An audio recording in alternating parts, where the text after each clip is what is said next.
ለዓለም ሁሉ ታላቅ የደስታ ቀን እንኳን አደረሳችሁ። ቻናሉ አዲስ ስለሆነ ሁላችሁም በቅንነት ሰብስክራይብ በማድረግ ቪዲዮውን ላይክ በማድረግና ኮሜንት በማስቀመጥ ድጋፋችሁን ግለጹልኝ። ታኅሳስ 29 ቀን ከበዓላት ሁሉ ተለይታ ከፍ ያለችና የከበረች ቅዱሳን ነቢያት የተናገሩት ትንቢት የመሰሉት ምሳሌ የተፈጸመበት ታላቅ የብርሃን ጎርፍ የፈሰሰበት ጉሩማን መላእክት ከሰማይ ወርደው ትጉሃን እረኞች ደግሞ ከምድር ክብር ለእግዚአብሔር በሰማያት እያሉ በአንድነት ያመሰገኑበትና የዘመሩበት በሰማይም ልዩ የሆነ ኮከብ ድንግል ማርያምና ልጇ ተስለውበት ዝቅ ብሎ የታየበት የጥበብ ሰዎች ማለትም ሰብአ ሰገል በኮከብ ተመርተው ጌታችን ከተወለደበት ቦታ ደርሰው ድንግል ማርያምንና የተወለደውን ልጅ ጌታችንን አይተው በታላቅ ደስታ የዘለሉበትና ያመሰገኑበት ወርቅ ዕጣንና ከርቤንም የገበሩበት ለአዳም ዘር በሙሉ ድህነትና ደስታ የሆነ ጌታችንና መድኃኒታችን ኢየሱስ ክርስቶስ ከድንግል ማርያም ወላዲት አምላክ በሥጋ የተወለደበት የልደት በዓሉ ይታሰባል። አምላክን በድንግልና ለመጸነስና ለመውለድ በቅታ የተገኘች ከፍጥረት ሁሉ እጅግ የከበረችና ከፍ ያለች ቅድስት ድንግል በክሌ ማርያም ወላዲት አምላክን መብርሃን ታኦዶኮስ እመቤታችን ድንግል ማርያም ለዓለም ሁሉ ቤዛ መድኃኒት የሆነ ጌታችንን ስለወለደችልን እርሷንም በዚች ቀን እናመሰግናታለን፣ እናከብራታለን፣ ከፍም እናደርጋታለን። ዳግመኛም በዚች ቀን ቅድስና ከንግሥና የተስማሙለት አናጺ መቅደስ ኢትዮጵያዊ ጻድቅ ንጉሥ ቅዱስ ላሊበላ ክብርና ቅድስናው ከመላእክት እንኳን ከፍ ያለ ተጋድሎና ትሩፋቱ በደካማ ሰው አንደበት የማይገለጥ የጻድቃን ሁሉ አለቃቸው ጻድቁ አባታችን አቡነ ገብረ መንፈስ ቅዱስ የስሙ ትርጓሜ መድኃኒት ማለት የሆነ ቅዱስ ኢያሱ ነቢይም በዚች ቀን ልደታቸው ይታሰባል። ቅዱስ አቃሪዎስ ንጉሠ ሮሃ፣ ቅዱስ ቆሪል ገመላዊ፣ ሰብአ ሰገል፣ ቅዱስ ዮሴፍና ቅድስት ሰሎሜ፣ ቅዱሳን የአክሊል ሰማዕታትም በዚች ቀን ዓመታዊ በዓላቸው ይታሰባል። ቅዱስ ጴጥሮስ ተፍጻሜተ ሰማዕት፣ ቅዱስ ማርቆስ ዘቶርማቅ፣ ቅድስት ፍቅርተ ክርስቶስ ኢትዮጵያዊት፣ ቅዱስ ዘርዓ ክርስቶስና እናታችን ቅድስት አርሴማ ድንግል ደግሞ ወርኃዊ በዓላቸው ይታሰባል። ለእግዚአብሔር ክብር ምስጋና ይሁን። እኛም ቅዱሳኑን አክብረን በስማቸው ምግባር ትሩፋት ፈጽመን ከልደቱ በረከትና ከእናቱ ከድንግል ማርያም ጸጋ እንዲያካፍለን መልካም ፈቃዱ ይሆንልን። ስንክሳር ዘወርኃ ታኅሳስ 29 አንድ አምላክ በሆነ በአብ በወልድ በመንፈስ ቅዱስ ስም ታኅሳስ 29 በዚች ቀን የከበረና የተመሰገነ ታላቅ የልደት በዓል ሆነ። የጌታችንና የመድኃኒታችን ኢየሱስ ክርስቶስ ከእመቤታችን ከከበረች ድንግል ማርያም የተወለደባት ዕለት ከበዓላት ሁሉ ተለይታ ከፍ ያለች ናት። የቤተ ክርስቲያን መምህራን አባቶቻችን የከበረ የልደትን በዓል በሁለት ቀኖች ያከብሩ ዘንድ በምክራቸው ተስማሙ። ከወደ ኋላ ባለው በ28 ሌሊት የልደት በዓል ነው። በ29 መዓልቱ ጳጉሜን 6 በሆነ ጊዜ በዚያች ዓመት የልደት በዓል በ28 በመዓልትም ይከበራል። ጳጉሜን 5 ከሆነ ግን በ29 ይሆናል። ስለዚህ የበዓላት ሁሉ ራስ የሆነ የከበረ የልደት በዓል በሁለት ቀኖች እንዲከበር አዘዙ፣ ወሰኑ። የበዓላት ሁሉ ራስ ስለሆነ ስለከበረ የልደት በዓል የከበረ ወንጌል እንዲህ አለ። በንጉሡ በሄሮድስ ዘመን በይሁዳ ዕፃ በቤተልሔም ጌታ ኢየሱስ በተወለደ ጊዜ እነሆ የፍልስፍና ሰዎች ከምስራቅ መጥተው ወደ ኢየሩሳሌም ደረሱ። ኮከቡንም በምስራቅ አይተን እንሰግድለት ዘንድ መጥተናልና የተወለደው የአይሁድ ንጉሥ ወዴት ነው እያሉ። እሊህ ፈላስፎችም ከበለዓም ወገን ናቸው፣ በከዋክብት የሚፈላሰፉ ናቸው። በመጽሐፋቸው በበለዓም መጽሐፍ የአይሁድ ንጉሥ ሊወለድ እንዳለው ተጽፏል። እርሱ በለዓም ከያዕቆብ ኮከብ ይወጣል ከእስራኤልም ንጉሥ ብሎ ነበርና። ይቅር ባይ እግዚአብሔርም በረቀቀ ጥበቡ አለበማቸው፣ በሚያምኑበትም ሳባቸው። እነርሱ ከዋክብትን በመጠባበቅ የሚፈላሰፉ ናቸውና ይህንንም ኮከብ ገለጠላቸው። ባዩትም ጊዜ ደስ አላቸው። መልኩ በብዙ አይነት ልውጥ ነውና ሕፃን የታቀፈች ድንግል ብላቴናን ይመስላል። እርሱም በቀን ይጓዛል፣ በሌሊትም ይሰወራል። ከሰውም ሲገናኙ ይሰወርና ሲቆሙ በሌላ አንጻር ይገለጥላቸዋል። እነርሱም ወደ ኢየሩሳሌም ሲደርሱ ያ ኮከብ ተሰወራቸው፣ እጅግ አዘኑ፣ የሚያደርጉትንም አላወቁም። ከዚህም በኋላ ወደ ኢየሩሳሌም ከተማ ገብተው ስለተወለደው ንጉሥ ጠየቁ። የሌም ሰዎች ቁጥራቸው 30 ሺህ ነው። ነገሥታቱ 3 ናቸው። ለእያንዳንዱ ንጉሥ 10 ሺህ ሰራዊት አለው። ንጉሡ ሄሮድስን በሰማ ጊዜ ደነገጠ። ኢየሩሳሌምን በመላዋ ከእርሱ ጋር ደነገጠች። የካህናት አለቆችና የሕዝቡን ጸሐፊዎች ሁሉ ሰብስቦ ክርስቶስ በየት ይወለዳል ብሎ ጠየቃቸው። በይሁዳ ዕፃ በቤተልሔም ነው አሉት። በነቢይ እንዲህ ተብሎ ተጽፏልና የኤፍራታ ዕፃ ቤተልሔም ከይሁዳ ነገሥታት አታንሽም፣ ወገኖቼ እስራኤልን የሚጠብቅ ንጉሥ ከአንቺ ይወለዳልና። ከዚህም በኋላ ሄሮድስ ሰብአ ሰገልን በጭልታ ጠርቶ ኮከቡ የታየበትን ዘመን ከእነርሱ ተረዳ። ሄዳችሁ የዚያን ሕፃን ነገር እርግጡን መርምሩ፣ ያገኛችሁትም እንደሆነ እኔም መጥቼ ሰግድለት ዘንድ በእኔ በኩል ተመልሳችሁ ንገሩኝ ብሎ ወደ ቤተልሔም ሰደዳቸው። የነገራቸውንም ሰምተው ከንጉሡ ሄዱ። እነሆ በምስራቅ ያዩት ኮከብ ወደ ቤተልሔም እስኪደርሱ ድረስ ይመራቸው ነበር። ሕፃኑ ካለበት ዋሻ ላይ ደርሶ ቆመ። ኮከቡንም ባዩ ጊዜ እጅግ ደስ አላቸው። ወደ ቤትም በገቡ ጊዜ ሕፃኑን ከእናቱ ከድንግል ማርያም ጋር አገኙት። ወድቀውም ሰገዱለት። ሳጥናቸውም ከፍተው ወርቅ፣ ከርቤ፣ ዕጣንን፣ እጅ መንሻ አቀረቡለት። በእግዚአብሔርም ፈቃድ ቅዱስ ዮሴፍ፣ እመቤታችን ቅድስት ድንግል ማርያም፣ ሕፃኑ ጌታ ኢየሱስም በዚያች ዕለት ወደ ቤተልሔም መጡ። ስለዚህም ሰብአ ሰገል አገኟቸው። የክብር ባለቤት ጌታችን ኢየሱስ ክርስቶስ ያለ ናዝሬት በሌላ ቦታ አላደግምና ከተወለደም ዕድሜው 2 ዓመት ሆኖት ነበር። አምላክ ነውና ስለ መንግሥቱ ወርቅን ገበሩለት።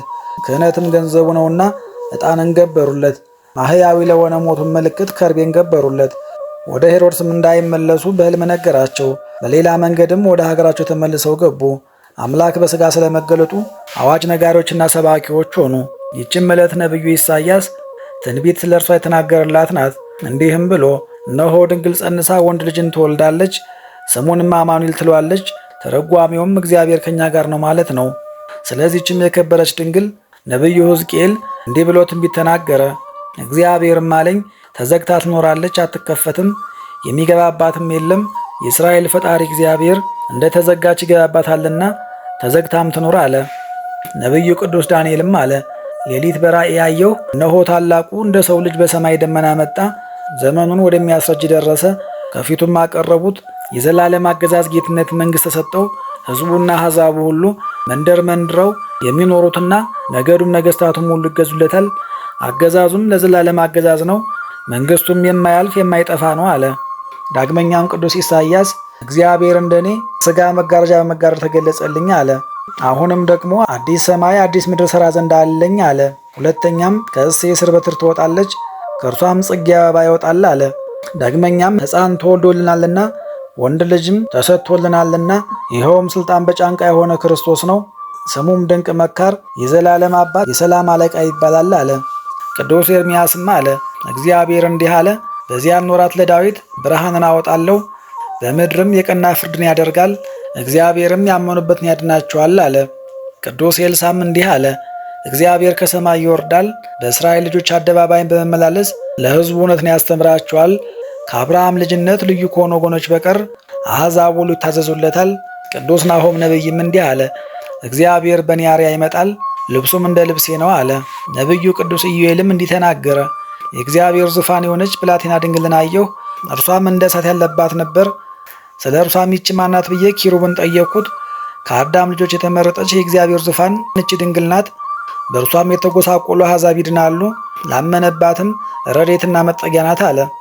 ቅዱስ ዳዊትን በመዝሙሩ እንዲህ አለ እግዚአብሔር አንተ ልጄ ነህ፣ ዛሬም በተዋሕዶ ወለድኩህ አለኝ። ለምነኝ አሕዛብን ርስት አድርጌ እሰጥሃለሁ፣ ግዛትህን በመላው ዓለም ነው አለ። ዳግመኛም አብ አለ ቀዳማዊ ወልድ በኃይል ቀን ከአንተ ጋር ሳለሁ ከአጥቢያ ኮከብ በፊት ከሆድ ወለድኩህ፣ እንደ መልከ ጼዴቅ ሥርዓት አንተ የዓለሙ አገልጋይ ካህን ነህ ብሎ እግዚአብሔርም አለ ከማለም አይጸጸትም። ቤዛ ይስሐቅ በግ ከእህቱም ዕፀ ሳቤቅ እንደተገኘ ለእስራኤልም በበረሃ ውስጥ ከእህቱ ማለት ውሃ እንደፈለቀ የደረቀች አሮን በትርም እንደለመለመችና እንዳፈራች በሶምሶምንም እጁ ከአህያ መንጋጋ አጥንት ውሃ እንደፈሰሰ እንዲሁ የጌታችን ልደት በእቱም ድንግልና ሆነ። በዕፀ ጳጦስ ውስጥ እሳት እንደነደደች እፄቱም እንዳልተቃጠለች እንዲሁ የመለኮቱ እሳት ድንግልና አላቃጠላትም። ለእርሱም ከቸር አባቱ ከማህያዊ መንፈስ ቅዱስ ጋር ጌትነት፣ ክብር፣ ምስጋና ሰይድ ከእርሱ ጋር በትክክልነት ይገባል ለዘላለሙ አሜን። በዚህችም ዕለት ከኤፍሬም ወገን መስፍኑ ኢያሱ ተወለደ። እርሱም ለእስራኤል ልጆች ከጠላት ሰልፍ መድኃኒት ሆኖ ያዳናቸው ነው።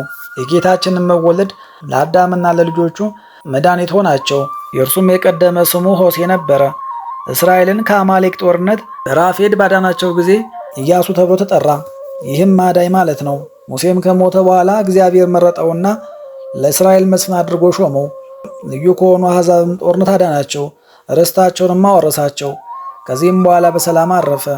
ለእግዚአብሔር ምስጋና ይሁን ለዘላለሙ አሜን። በዚህች ዕለት የከበሩ የያዕቆብ፣ የፈሊስ፣ የሌላው ሰማዕት የቴዎድሮስ መታሰቢያቸው ነው። በረከታቸውም ከኛ ጋር ትኑር ለዘላለሙ አሜን። በዚህችም ዕለት የሮሃ ንጉሥ አቃሪዎስ አረፈ። የእርሱም ግዛቱ በሶርያ አገር ሰርሜን በምትባል ክፍል ነው። እርሷም ሮሃ ናት። ጣዖትን የሚያመልክ ሆኖ ኖረ። መጻጉዕም ነበረ። ለባለ መድኃኒቶቹም ገንዘቡን ሁሉ ሰጥቶ ሊያድኑት አልቻሉም። የክብር ባለቤት ጌታችን ኢየሱስ ክርስቶስ በሽተኞችን በማዳን አጋንንትን በማስወጣት የዕውሮችን ዓይኖች በመግለጥ ሙታንን በማስነሳት የሚሰራውን ድንቅ ታምራት በሰማ ጊዜ እንዲህ ሲል ወደ እርሱ ላከ። የሰውን ሥጋ ለብሰ በኢየሩሳሌም የተገለጥክ የእግዚአብሔር ልጅ ምስጋና ይድረስ። ከእርሱ ሳትለይ ወደ ታች ለላከ ለቸር አባትህ ምስጋና ይድረሰው። አንተ የምትስተካከለው ክርስቶስ እንደሆንክ በሕሊና የገለጠልኝ መንፈስ ቅዱስ ምስጋና ይሁን። ያለ ወንድ ዘር በድንግልና ለወለደችም ለእናትህ ምስጋና ይሁን። ለሚያምኑብህም ሁሉ ሰላምታ ይድረሳቸው። እኔም በአንተ አምኜ ከንቱ ጣዖትን ከማምለክ አንተን ወደ ማምለክ ተመለስኩ። በእኔ ላይም ንጉሥ ትሆን ዘንድ ሀገሬንም ትባርክ ዘንድ ከበሽታዬም ታድነኝ ዘንድ ከኃጢአቴም ታነጻኝ ዘንድ ወደ እኔና ጌታዬ ሆይ የከበረ ስምህን አይሁድ ሲጠሉ ለአንተ በኢየሩሳሌም መኖር ምን ያደርግልሃል? በከንቱ ለምን ትደክማለህ? መካራጡ ወገኖች ናቸውና በቀድሞ ዘመንም ድንቆች ታምራቶችን በማድረግ ከግብፅ አገር ባወጣቸው ጊዜ አላመኑብህም። በበረሃም 40 ዓመት መናውን በመግብካቸው ጊዜ ተቆጥተህ ለጥፋት እስካደረስካቸው በአንተ ላይ ምን ያህል አጉረመረሙብህ? በሚራብና በሚጠማ ምድራዊ ሥጋማ ሲያይህ እንዴት ነዋ? ሐሳባቸው ከዚህ የተለየ ይመስልሃልን? ከጥንት ጀምሮ የተሰወረውን ታውቃለህና። ይህንንና ይህን የመሰለውን ጽፎ ደብዳቤ ወደ እርሱ ላከ። የንጉሥ መልእክተኞችም ወደ ጌታችን በደረሱ ጊዜ ሳይነግሩት ያመጡለትን መልእክት አውቆ ነጭ ልብስ አንስቶ ፊቱን አሸበት። የፊቱን መልክ ወደ ልብሱ ገባ። ከደቀ መዝሙሩ ከታዲዮስ ጋር እንዲህ ብሎ ላከለት። ይህ የኔ መልክ የሆነውን ስል ተቀበል። እርሱም የምትሻውን ሁሉ ይፈጽምልሃል፣ ከበሽታም ይፈውሳል፣ ሀገርን ይባርክልሃል፣ መንግሥትህንም ያጸናል።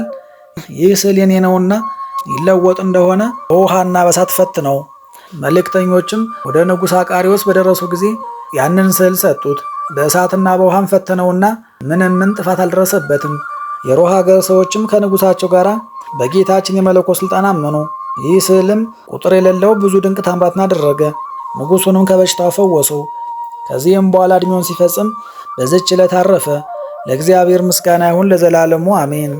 በዚህችም ዕለት ሰምኑድ ከሚባል አገር ገመላዊ ቅዱስ ቆሪል አረፈ። እርሱም በጾምና በጸሎት ተወስኖ የሚኖር ነው።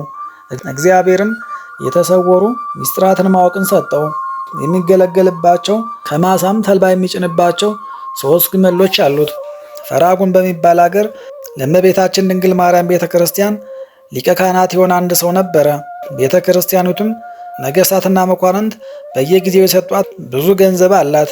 በሊቀ ካህናቱም ዘንድ የዕቃው ሳጥን አለ። በስውር ይኖር ነበር። የዚያንም ዕቃ ቁጥር ኤጲስቆጶሱ ያውቃል።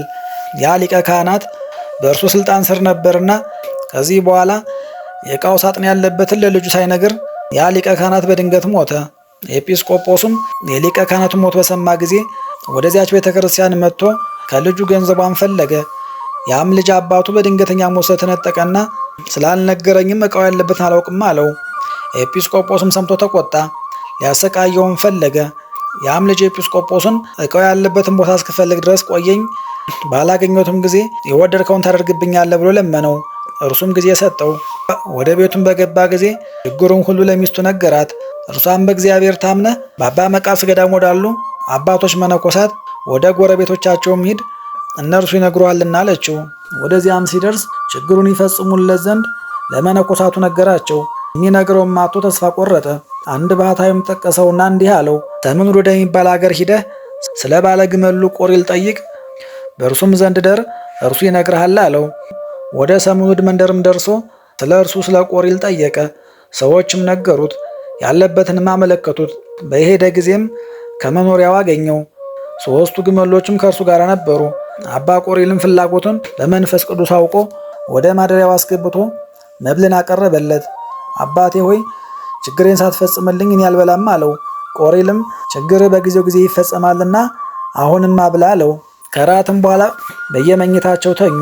የሌሊቱም እኩሌታ ሲሆን ያ ሰው ቆሪልን ከግመሎች ጋር ቆሞ አየው። ሲሰግድ ይሰግዳሉ፣ ሲቆምም ይቆማሉ። በነጋ ጊዜም ተልባ ይጭንባቸው ዘንድ ወደ ማሳ ወሰዳቸው። ያም ሰው ሊራዱ አብሮ ሄደ። ወደ ማሳውን በደረሱ ጊዜ ቆሪል በግመል ላይ መጫን ጀመረ። ያም ሰው ሁለተኛውን ግመል ወስዶ ያለ አቅሙ ሸክሙን አክብዶ ጫነው። ግመሉም መንቀሳቀስ ተሳነው። ሊመታውን ፈልጎ በትር አነሳ። ግመሉም አባቴ ቆሪል ሆይ በላዬ ጉዳት እንዳያደርስብኝ ይህን ሰው አታሰናብተውምን? እርሱ ያለ ችሎታ ያሸክሞኛልና ብሎ በሰው አንደበት ጮኸ። ቆሪልም መጥቶ ሸክሙን አቀለለለት።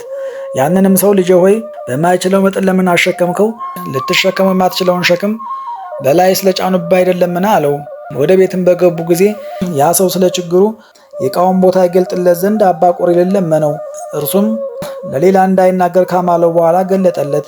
እንዲህም አለው፣ በዚያች ቤተ ክርስቲያን በስተ ምስራቅ ታናሽ ዋሻ አለ፣ ዕቃውን በዚያ አለ አለው። ወደ ቤቱም በተመለሰ ጊዜ ለሚስቱ ነገራት። በአንድነትም ወደዚያ ቦታ ሄደው ከነገሥታት መዛግብት እንኳን የሚመስለው የሌለ መዝገብን አገኙ። ከዚያም በኋላ ለኤጲስቆጶሱ ነገረው። ኤጲስቆጶስም ይጠብቅ ዘንድ ለእርሱ ሰጠው። ይህም ጻድቅ ሰው ቆሪል ብዙ ተጋድሎን ከተጋደለ በኋላ በመልካም ሽምግልና አረፈ። ለእግዚአብሔር ምስጋና ይሁን። እኛንም በዚህ አባት ጸሎት ይማረን፣ በረከቱም ከእኛ ጋር ትኑር ለዘላለሙ አሜን።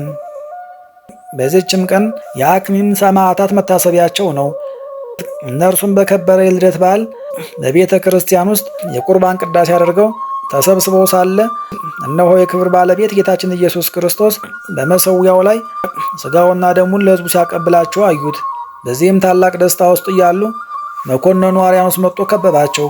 ወደ ቤተ ክርስቲያንም ገብቶ ስማቸውም በህዋፋና ወኒኔ የሚባል የሀገር አለቆች ይዞ ራሳቸውን በሰይፍ ቆረጠ። ከዚህም በኋላ ቀሳውስትን፣ ዲያቆናትን፣ ንፍቀ ዲያቆናትን፣ መምህራንን፣ የቤተ ክርስቲያኑን ሹማምንት ገደለ። ደማቸውም ከቤተ ክርስቲያኑ ደጃፍ ወጥቶ 20 ክንድ ያህል እስኪጎርፍ ወንዶችን ሴቶችንና ልጆችን ምንም ሳያስቀር አሳረዳቸው። ኤጲስቆጶስም አባ ቡኑዲያኖስን፣ ዲዮስቆሮስን፣ ሰከላቢዮስን ከኤጲስቆጶሱ ጋር ያሉ መነኮሳትንም እነርሱ እንዲታሰሩ አርያኖስ ከእነርሱ ጋር ወሰዳቸው። እነሆ የረፍታቸው መታሰቢያ ጥር 1 ቀን ተጽፏል። ለእግዚአብሔር ምስጋና ይሁን። እኛንም በጸሎታቸው ይማረን፣ በረከታቸውም ከኛ ጋር ትኑር ለዘላለሙ አሚን። ጌታ ሆይ ከብልጽግናቸው ብዛት የተነሳ ብዙ መባ ካገቡት ይልቅ የዳይቱን አነስተኛ መባ እንደተቀበልክ ለሁል ጊዜ የሚያገለግሉ አላፍ መላእክትን እያሳሰብኩ በችግሬ ጊዜ የማቀርብልን ምስጋና ተቀበል። እናንተም ቅዱሳን ነቢያት፣ የወንጌል ሰባኪያን ሐዋርያት፣ ሰማዕታትና ጻድቃን፣ ትጉሃን መላእክት፣ ፍጹማን ደናግል እንዲሁም ደጋጎች መነኮሳት ሆይ ልጅ አዋቂ ሳንለይ የምንሰበስብበትን የጉባኤ ቦታ ባርኩ። ይህንን መጽሐፍ ወረቀት አዘጋጅቶ ብራና ዳምጦ የጻፈውን ያጻፈውን ከግዕዝ ወደ አማርኛ የተረጎመውን ቃለ ንባቡን በእርጋታ መንፈስና በተመስጦ ሕሊና ያዳመጠውን በደለኛን ሁሉ በምታስምር በጌታ እናት በማርያም ጸሎት ኢየሱስ ክርስቶስ በአንድነት ይማረን። በማርያም ጸሎት ኢየሱስ ክርስቶስ በአንድነት ይማረን። በማርያም ጸሎት ኢየሱስ ክርስቶስ በአንድነት ይማረን ለዘላለሙ አሜን። አባታችን ሆይ በሰማያት የምትኖር፣ ስምህ ይቀደስ፣ መንግሥትህ ትምጣ፣ ፈቃድህ በሰማይ እንደሆነች እንዲሁ በምድር ትሁን። የዕለት እንጀራችንን ስጠን ዛሬ፣ በደላችንንም ሁሉ ይቅር በለን እኛም የበደሉን ይቅር እንድንል። አቤቱ ወደ ፈተናም አታግባን፣ ከክፉ ሁሉ አድነን እንጂ እች መንግሥት ያንተ ናትና፣ ኃይል፣ ክብር፣ ምስጋና ለዘላለሙ አሜን። እመቤታችን ቅድስት ድንግል ማርያም ሆይ በመልአኩ በቅዱስ ገብርኤል ሰላምታ ሰላም እንልሻለን። በሐሳብሽ ድንግል ነሽ፣ በሥጋሽም ድንግል ነሽ። የአሸናፊ ልዑል እግዚአብሔር እናት ሆይ ሰላምታ ላንቺ ይገባሻል። ከሴቶች ሁሉ ተለይተሽ አንቺ የተባረክሽ ነሽ፣ የማኅፀንሽም ፍሬ ቡሩክ ነው። ጸጋን የተመላሽ ቅድስት ሆይ ደስ ይበልሽ፣ ልዑል እግዚአብሔር ከአንቺ ጋር ነውና ከተወደደው ልጅሽ ከጌታችን ከመድኃኒታችን ከኢየሱስ ክርስቶስ ዘንድ ይቅርታንና ምሕረትን ለምኝልን ኃጢአታችንንም ያስተሰርይልን ዘንድ ለዘላለሙ አሜን።